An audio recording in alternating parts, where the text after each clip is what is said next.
notes because we got a little behind. You are going to get a new assignment today too.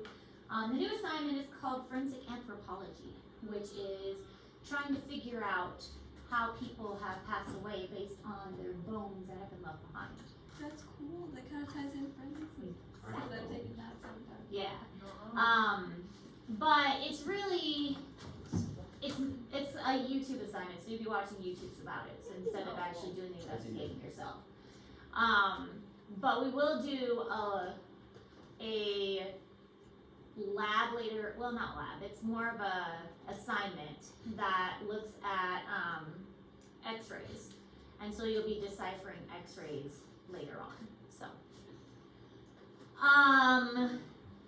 so remodeling of bones. After the bone is constructed, it needs to be reformed throughout a person's lifetime. And the bone remodeling refers to the continuous process of the bone absorption by osteoclasts and then its deposition by osteoblasts. So the bone does form its a final shape, but it doesn't stay in that final shape. So you guys are probably getting close to your final height. You might still be growing a little bit, but you're getting kind of close to your final height. I have obviously stopped growing, at least bone wise. But once you have reached your final bone height, there's still going to be a lot of remodeling that is going on, and it's going to be shaped repeatedly throughout your lifetime. A renewal rate is about 4% per year for compact bone and about 20% per year for the tubercular or the spongy bone, which is really quite impressive that so much of your bone is constantly being regenerated and remodeled. Now remember, the reason that so much of the spongy bone is remodeled is because a lot of that gets lost as calcium. As your body needs calcium, it's going to draw from that calcium store, which is in the spongy bone, and then replace it as you get calcium intake from your diet. So it kind of serves as a reservoir, as kind of a bank, and you need it, you draw from it, and as you get it from your diet and your food sources, then you can replenish it. So those osteoblasts and clasts are constantly working. Yeah, the osteocytes are there, but they're just kind of there. And the clasts and blasts are constantly going back and forth.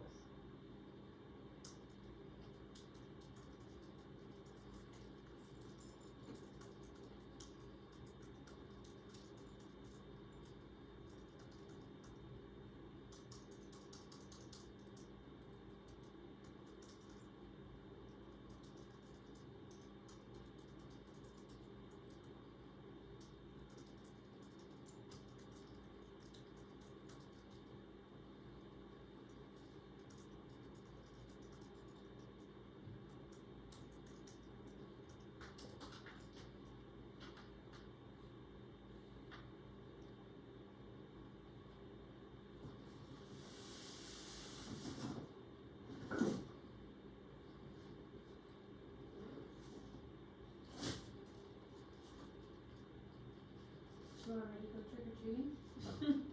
We pulled out this bag of candy from the back.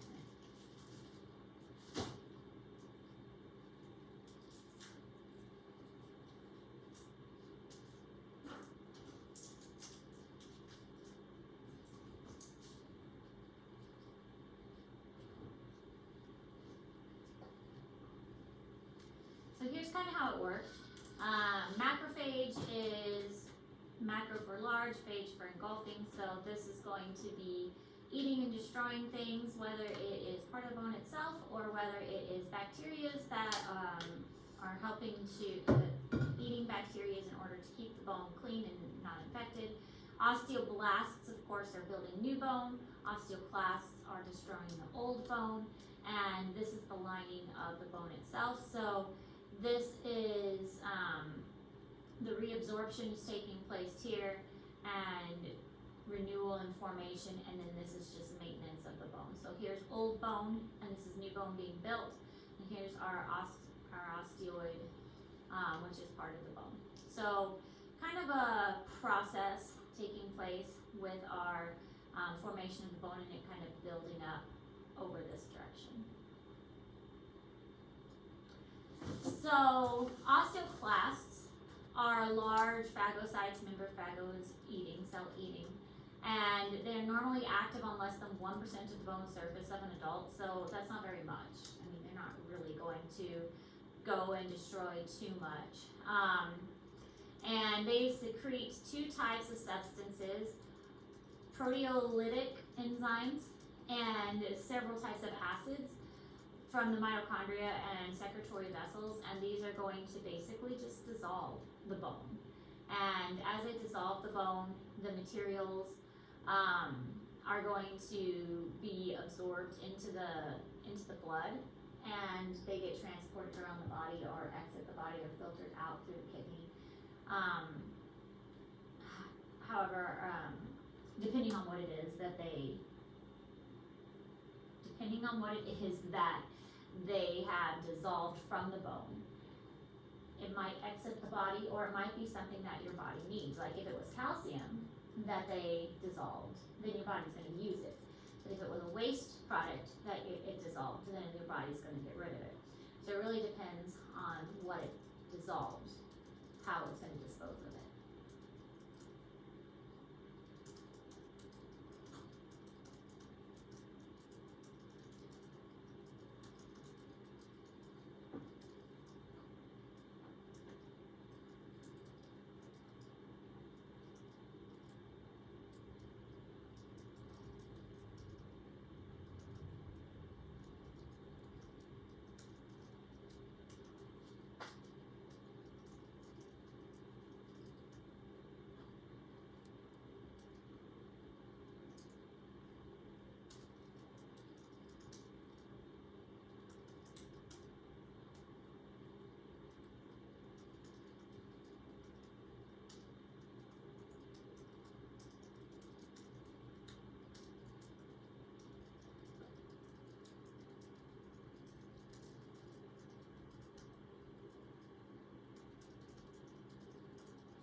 So this you don't have to write down, this is in Google Classroom.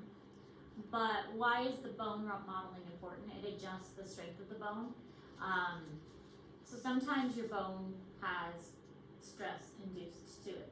So maybe an individual hasn't been exercising in a while and suddenly they decide, oh, I should probably get in shape. And then they start exercising. Well, that's something the bone is not used to. So the bone actually needs to be restructured to accommodate that. Or maybe it's like you had surgery and your bone has to adjust to a new dynamic. So you are laid up in bed for a while, so your bone has to adjust to that. There's a lot of reasons that your bone could be adjusted for different levels of activity. The shape of the bone can be rearranged. So the proper supportive mechanical forces, maybe it was a break in the bone. That's a pretty obvious one. If the bone broke, then it needs to be rearranged. Sometimes it's something that's not as ideal. So bone spurs, which is a condition we'll talk about when we get to diseases and disorders. A bone spur is a growth on a foot, or bunions are another one. That's a growth on a foot that isn't ideal either. But maybe it's damage to a joint and the bone needs to adjust to that. Because old bones become relatively brittle and weak, new organic matrix is needed as the old organic matrix degenerates.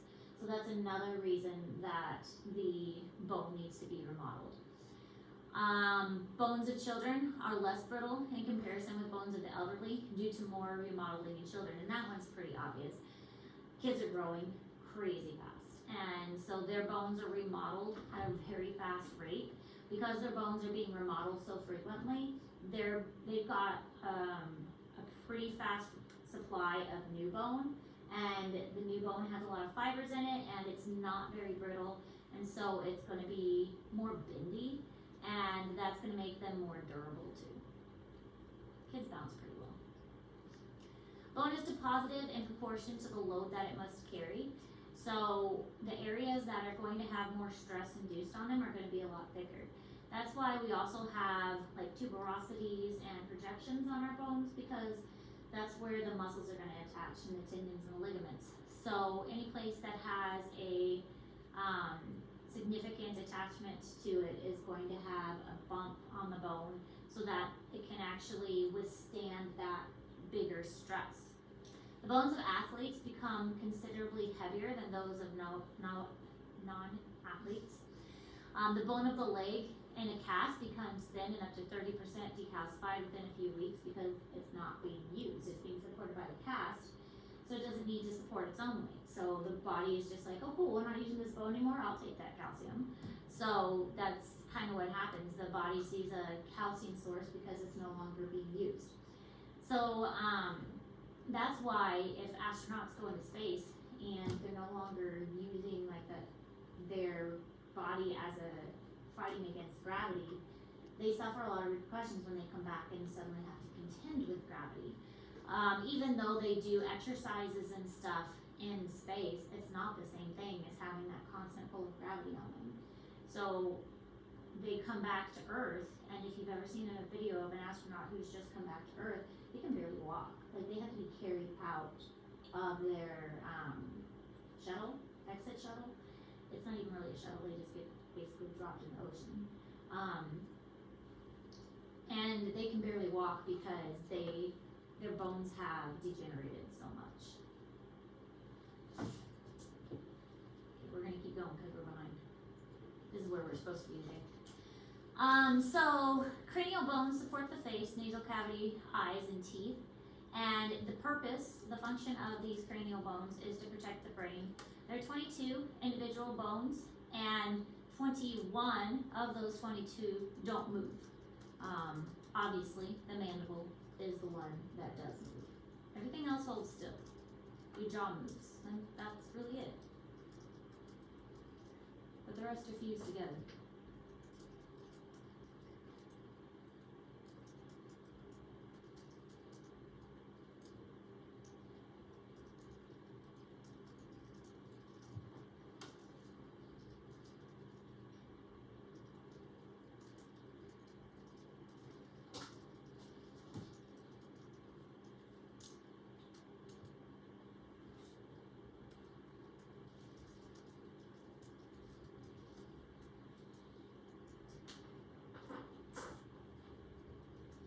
Teeth are bones, aren't they? They're found in bone sockets, but they're not made of the same material as bones. So see, they're kind of their own thing. What? It's kind of weird. I Yeah. saw them kind of like bones. I mean, obviously they were a little different, but Because they're made of different material, and they're made of dentine and enamel. You guys have seen those. I showed you the teeth of a child and how they grow and all weird. yeah. Yeah. I'll try and remember. My son went to the orthodontist last week on Monday, and they did a panoramic x-ray of his skull because they're checking his teeth, obviously. One of his, I looked at the panoramic and I automatically spotted a tooth that was messed up. And it was one of his teeth that were growing in. It was going in sideways. I was like, this is gonna be a problem, son. But I'll bring, if I remember, I'll bring his x-ray because they printed it off for us and see if you guys can spot the messed up tooth. I have so many X-rays from braces and stuff. Yeah. I have one that's like, cause I have one tooth that like didn't form all the way. Like it was like, yeah, it was really slow for some reason. Like it was really behind, so it was like barely formed like down here, and it looks so weird on the X-ray. And they were saying that he's gonna have to have braces Yeah. in about a year. They're waiting for some more of his permanent teeth to come in. So, but I'll try and remember to bring his picture next week. Orbits. They house the eyeballs, and the we already talked about that. The supraorbital foramen and the infraorbital foramen. These allow the nerves to go into the eyes above and below. So we already mentioned the infraorbital ones, the big openings right there, and then the supraorbital are right there. And again, if you just press on those, you'll be able to feel them because they hurt because nerves are going into them. And then we have the nasal conchae, which are projections in the nose, which increase the surface area, warm and moisten the air, and humidify it, so that when you're breathing in, you don't have, especially like in wintertime, you don't just have cold, dry air that hits your lungs, and that would kind of like shock your system. So it warms the air and adds moisture to it, so it's a little easier to breathe. So foramen is a hole, and usually when nerves and vessels go through.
The zygomatic arch is your cheekbone, and it gives your face like kind of depth, and also protects the major nerves and muscles that extend through your face. Temporal and infratemporal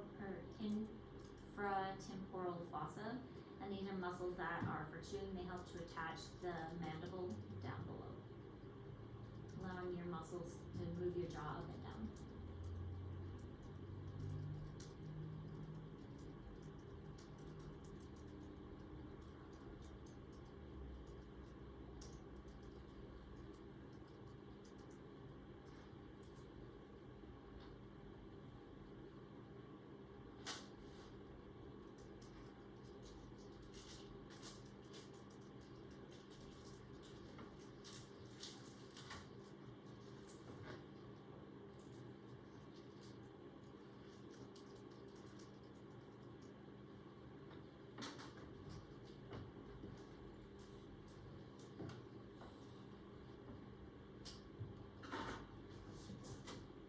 Okay.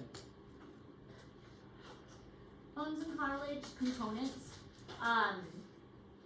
Sometimes we have cartilage that associates with the bones, such as with our nose. The end of the nose is cartilage, and it extends back to the nasal bone. There are perpendicular plates in the ethmoid bone and then a vomer bone all within the nose, and then a septal cartilage that divides the two. This is going to keep the two air passages separate. Then they do join later on back at the pharynx area. The nasal conchus, going to swirl the incoming air, and as we mentioned before, it warms it, and also the mucus there is going to trap any particles. There's a lot of dust in the air, and the mucus is going to try and prevent that from going into the lungs. We can stop that dust from getting to our lungs before it travels all the way down. I mean, that would be great, because otherwise we end up coughing and yakking and hacking, and it's better to get it in the snot region before it goes all the way down.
We also have sinuses, and sinuses they serve a couple different purposes. Our skull is very heavy. It would be even more heavy if we didn't have the sinuses to lighten it. They help make they're hollow pockets within our skull bones, and they help to lighten our skull so they're not quite as heavy, but they amplify sound and kind of vibrate the sound. So when we speak, our voice sounds a little different and the sound carries a little better. It's also, they're very prone to infection. And why do you think sinus infections are so common? Do you have a guess? Because of all the bacteria that goes like in the nose. Bacteria love warm, wet places. Warm, wet places are perfect for bacteria. And so it's really interconnected, as you can see right here. And if our nose has a lot of mucus in it, like if we're really snotty or if we're coming from a cold, then that mucus has a potential to drain into the sinuses. And if the bacteria also happens to get into those sinuses, it's a perfect breeding ground for that. Warm, wet area that is dark and has mucus to feed on, you can't really get much better than that for a bacteria which causes an infection.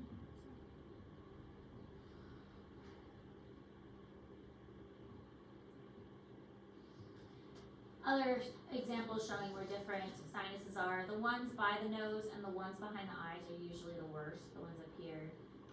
And sinus headaches, where you get the ones behind the eyes, those hurt a lot. Another one showing that the ones back here, these sinus headaches, are very uncomfortable, but sometimes the ones up here in the forehead and these cause a lot of issues. Hyoid bone aids in swallowing and speech underneath the jaw, and a lot of times it's called the tongue bone because your tongue is attached to it, but it is a sesamoid bone, which means it's not attached to any other structure. It develops a little bit later on. So this bone is, it's a U-shaped kind of horseshoe bone, and it is located under the neck as this picture shows.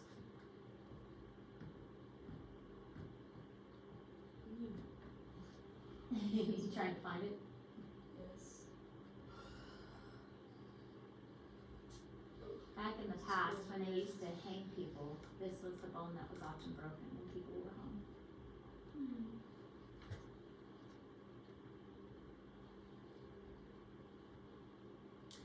So then there's vertebrae, of course, protect the spinal cord and nerve that comes off of the spinal cord, and then the vertebral body supports the weight of the body. Now I think we do have an example back here. I really think it's the oddest design to look at the vertebral column and then all the nerves. I know I mentioned this in anatomy, but we only have one anatomy student here today. When you look at the way that the spine is aligned and the way that the nerves come out of it, there's so much potential for something to get pinched. I mean, they line up, it's so precise. Then you have nerves coming out of every joint in between. And all it takes is like one bend wrong or one slight slip and these get pinched. And so it's no wonder people like to go to the chiropractor because, I mean, especially up here in the neck, these are really tightly fitted with these major nerves coming out. And these nerves are gonna lead up your neck, up into the brain, and then these are gonna come out into your shoulders and down your shoulders. And this is the only way that these nerves go to the rest of your body. And same with these down here in your hips. In the back of the hip, if you look at the back, some of these extend down into your legs. And this is the only area that they have to come out. So if this gets pinched, it's obviously gonna cause a lot of pain and discomfort. So it's a really interesting way our body has decided that we're gonna send signals to the rest of our body. And then the spinal cord, of course, comes down through the center here. You can kind of see the yellow with the nerves coming out through all these little holes. So spinal cord injuries can be very serious.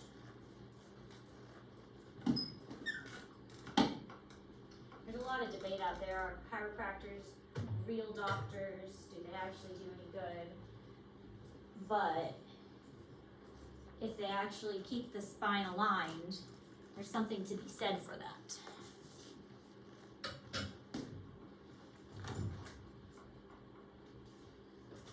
So the intervertebral discs have a fibrocartilaginous pad that fills the gap between the adjacent vertebrae and act as padding and a shock absorber.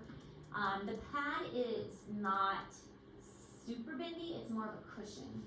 And it does absorb a lot of shock. I mean, think about it. Every time you jump, your spine is taking a huge impact from that.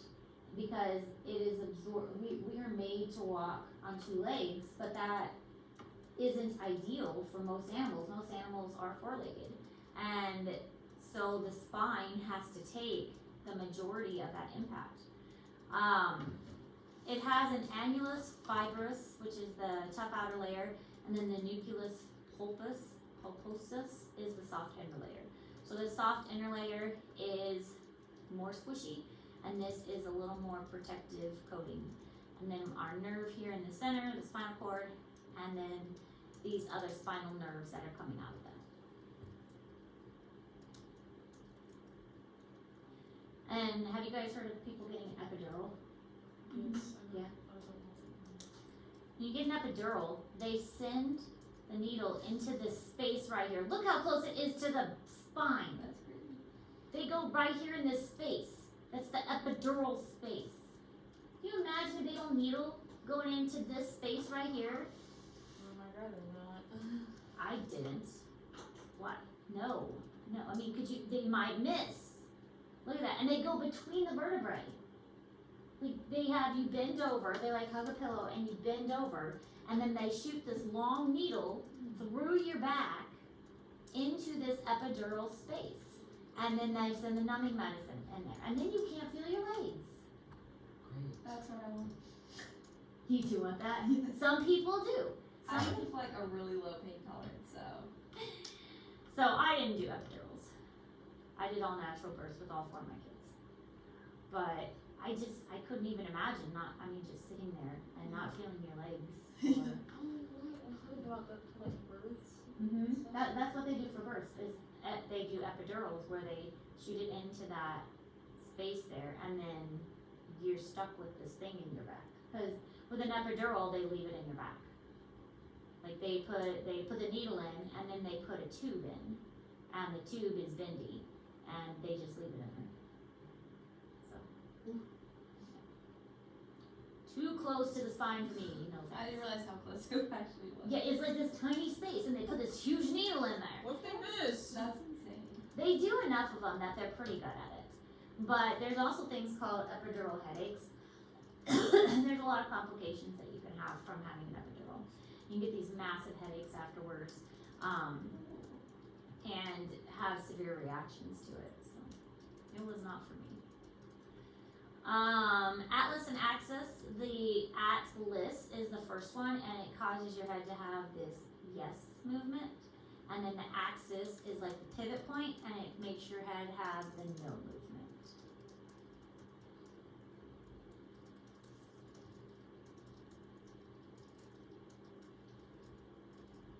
The needle is so long too. Yeah, I didn't realize that was that close. I mean, to be fair, they are really good because they do so many of them, and they are such a common procedure. And don't anesthesiologists do it, right? Yeah. That's what I want to be, and I'm just thinking like, the first time you do it, I feel like that is so scary. Yeah. And You would, like, if you're gonna be an anesthesiologist, you would monitor a lot first before you did it yourself. And from what I've heard, a lot of it is based on feel. You feel for like the gap, and once it goes in, there's like no resistance. So that's how you know you so got it's the not right just spot. like a guessing. Well, it's kind of guessing. It's like you feel there's no resistance, and then once there's no resistance, you know you're in the right spot. So. I think you should come up with something a little better. Like a different technique, you mean? Yeah, cause like, I don't know, that just seems too much at risk. It's like right there. It's boss, you know, like everything would box afterwards. So anterior longitudinal ligament, supraspinosus ligament, and nuchal ligament. That's a fun word, nuchal ligament. Anterior longitudinal, breaking it down, anterior means toward the, I'm drawing a blank, what does anterior mean, guys? That it had anatomy. It's like the surface, or Yeah. no, anterior. Didn't we just look lower? Toward the front, that's what it means, toward the front. Why couldn't I think of Like that? the surface, like this way, Yeah, then posterior. anterior means toward the front. I was drawing a blank on it. Toward the front, there you go, look, it's even shown in the picture. Oh. Anterior toward the front. Weird. I need a nap, okay? I was up till midnight doing dishes and putting laundry away and toward the front, and then longitudinal also means long. And then it resists excessive bending backwards, so it prevents your head from like flopping backwards, which would be kind of important. You really don't want that to happen. And it also prevents whiplash. Supraspinatus ligament. And that's here's your supraspinatus ligament. And supports during forward bending. So one of them is going to prevent you from going backward too far. The other one's going to prevent you from moving forward too far. And nuchal ligament supports the skull and prevents it from falling forward. So here's your nuchal ligament. So really, your body's more concerned with your head falling forward than it is it falling backwards.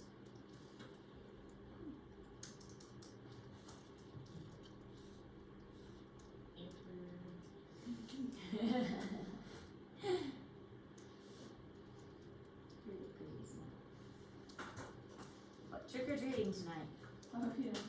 and then I have 3 papers to do tonight. Oh my. I haven't had time. On Monday, there's a football game. Tuesday, football banquet. Wednesday, we carved pumpkins. Thursday, parent-teacher conferences all night. And then tonight's trick or treating. So I haven't had time to write my papers. Yeah, I had to fit 3 parent-teacher conferences in last night. Oh wow. Yeah, I managed it. 4th one I did earlier in the week by email. But I had to do the other 3 all yesterday by myself. Is it hours this Sunday? Monday. Monday? So see, I don't even have time to do stuff on Monday because professional development Monday morning. And then conferences all evening and afternoon. It's okay, I'll get it done. I have district band auditions on Monday. That'll be fun. I'm terrified. You'll be fine. I got last chair in the district band last year, which means I got in, but I want to not get last chair again, and I want to get in again. My daughter's talking about district band, and she's going to be a room monitor this year. Really? Yeah, to Do they go to Mobley? but she's going to be a room monitor so that she can observe the process this year and try out for it next year. The directors seem to think that she's good enough, so I'm proud of her. Clavicle transmits force to sternum and axial skeleton, protects the nerves and blood vessels. There's a lot going on in the neck and sternal region, and so you want to make sure that is well protected. So your clavicle is your collarbone. Protecting your collarbone and that area is, your neck's kind of important. So making sure it's protected by your cool little S-shaped clavicle is an important step. It's a little bone with big purpose. Scapula is your shoulder blades, and they are going to really kind of anchor your upper limbs to your body. Yeah, we've got the humerus, but the humerus would just kind of fall off really if we didn't have something to anchor it. And so the shoulder blades really kind of help it hold to the rib cage. Doesn't your daughter play bassoon? She does. She plays clarinet for marching and bassoon for concert. And is she gonna audition on bassoon? I don't know. Is she I've never seen bassoon audition materials. Maybe they just have you use another one. there's a couple instruments like French horn and bassoon, and like the timpani option for percussion that they get barely anybody to audition on those, so she has a very high chance of getting in anyways. But there's nothing wrong with that, like it. She's cool anyways. Yeah, bassoon is really cool. I played. Oh, I don't remember what piece it was. It was. Oh, if you ever hear the Pines of Rome, like the fourth part has a really cool bassoon part in it. It's a really beautiful piece. I like dream about going back and playing it again. I went to her conferences, and apparently the teachers are starting to fight over her, like what classes to take, because they found out she also is an amazing story writer, and they're like, you need to take creative writing. I'm like, and the other ones are like, you need to be in art. And I'm like, she can't be in everything. I mean, and the music teacher wants her to stay in choir, but I think she's gonna drop choir after this year. I'm like, and she loves band though, so I think she's really gonna stick with band because she really loves band, and she did really good with marching. So they had her front and center with clarinet and marching. So, but yeah, they found out that she's good at creative writing, and she was like, you need to get dual credit creative writing, and I'm like, she's a freshman. She can't do dual credit yet. So stop being so talented, Avery. You tone it down. Leave something for somebody else. Okay, so this will be our last slide. I don't know how many more we got left, but this will be our last one. This is a good one to stop on. Pelvic weight. The pelvis is a very weight-carrying portion because this is like your organs kind of sit in this cup-shaped bowl, and so it's got to support a lot of the body weight from all your organs. The pelvic weight, it's thinner and lighter in females, and it's more advanced in males. It's like thicker in males. It's also like wider spread in females to accommodate birth canal for a baby. The pelvic inlet, like I just said, rounder in females and more ovally in males. So this would be a female, this would be a male. And lesser pelvic cavity, shorter and wider in females. The subpelvic pubic angle, greater than 80 degrees in a female and less than 70 degrees in a male. So this all goes to that forensic anthropology stuff. If you are presented with a skeleton and you don't have many characteristics that you can identify it with, and you just have these bones and you're tasked with, I don't even know if this is male or female. The pelvis is one of your go-to features to try and figure out if this is a male or female. You can look at the shape of it and determine this is a male, this is a female, based on the shape. So this is the subpubic angle here. So a very pointy angle indicates a male. A very wide angle is going to indicate a female. Because again, it all comes down to giving birth. Females have much wider hips to accommodate a baby. Males don't have to worry about that. So their hips and pelvic girdle and all of this is going to be much more narrow because it doesn't matter for them. So this is the subpubic angle, bigger for females, more of a sharper angle for males. Pelvic outlet shape, rounded and larger in females, more narrow in males. And we're going to stop at this slide since we're getting close to the bell. As I said, your assignment for today is going to be due next week. What we have to do this week? Bone lab, only thing due this week? No, that was bone next lab is due next week. Yep. Case study and skin grafting today. Okay. Is there a chance I can get an extension on those assignments? Well, didn't you do the case study? No, I have to go shit because I need to work on the paper. I will Just have, get it turned in as soon as you can. okay, I'll definitely have them done before Tuesday. Okay. Get it turned in as soon as you can. So yes, bone lab due next week, case study, skin graft due this week.